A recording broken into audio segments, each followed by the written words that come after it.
This time the Muslims are threatening the creators of Southpark over, get this, the Prophet Muhammad depicted in a giant bear costume. Sure, Southpark depicted Muhammad back in 2001 without incident. Then about 4 years later on came the Danish cartoon incident, where the Islamic nations decided that their Dark Age laws about anyone who draws the Prophet Muhammad should be put to death should be enforced on the rest of the world, and in the ensuing tantrum over 100 people died worldwide. Over 100 people died because of that. And now, seeing as Southpark recently depicted Muhammad in disguise as a giant bear, they decided to oh so generously warn the creators of Southpark that they will end up like Theo Van Gogh.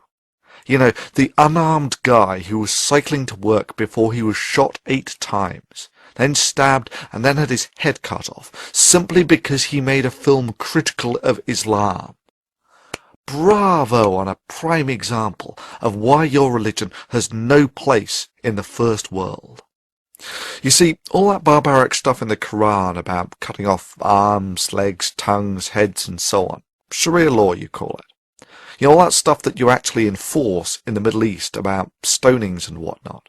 There's similar stuff in the Bible, you know, utterly destroy those who don't buy into the religion and stone disobedient children and whatever.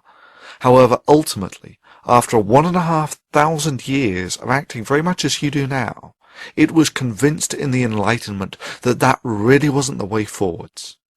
Mankind moved forward out of the age of religion and into the broad sunlit uplands of the age of reason and the first world, and it's never looked back since.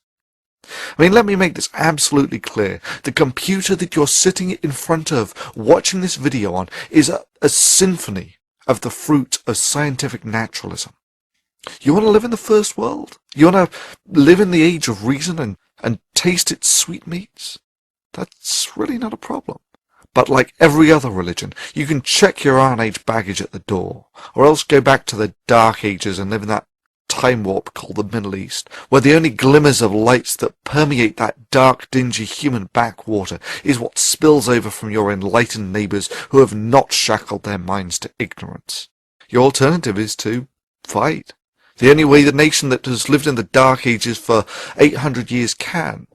By terrorism. We're commanded to terrorize the disbelievers. And this is a religion, like I said. We're commanded to terrorize the disbelievers? The Quran says very clearly in the Arabic language, Torhibuna. This means terrorize them. It's a command from Allah. You know, like that Van Gogh guy you killed. Yeah, stabbing and shooting an unarmed man. Yeah, that's a showcase of the virtues of Islam. Such divine inspired courage. After all, there's no better way of showing that yours is the religion of peace and enlightenment than by shooting and stabbing an unarmed man, and then threatening others with the same fate. And yet, of course, the criticism of the moderate Muslims was conspicuous only by its absence, and that really does speak volumes of their attitude to these acts. However, the Enlightenment did not just raise the standard of living. It did more than deliver us clean water, the eradication of smallpox and the PlayStation. The rift between the prowess of the First World and the advanced warriors of Islam on the battlefield can be put in no lesser terms than the contrast between ants and gods. Those of us who have lived in the age of reason understand that with great power comes great responsibility, and that the power of the age of reason must never be allowed to fall into the hands of those from the age of religion. For there is no doubt in my mind that if such power were delivered into the primitive hands of a theocracy, that genocide of the infidel and doing Allah's work would be synonymous terms. But let's say that all your box cutters and shooting and stabbing unarmed filmmakers, you managed to actually threaten the enlightened world. And I mean threatened beyond crashing a few airliners. Your only achievement will have been to have awakened a sleeping giant and to have filled it with a terrible resolve. If you're going to pray to Allah for anything, beg him that you never meet the giant in such a mood.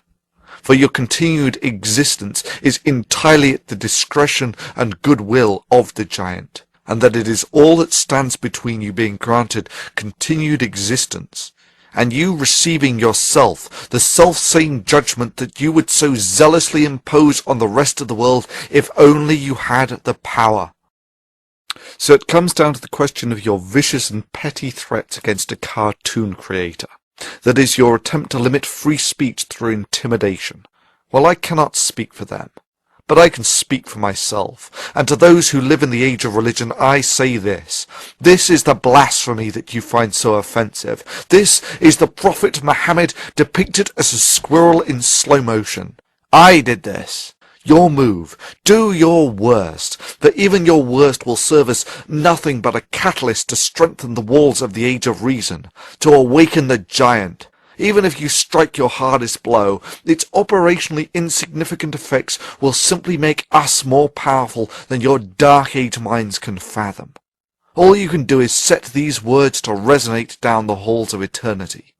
You see, you cannot shoot words, you cannot behead an idea, and you cannot intimidate concepts, and if you try, the fulfillment of your worst threat will serve as nothing but an icon, written in the blood of the free, that you have no place in the first world.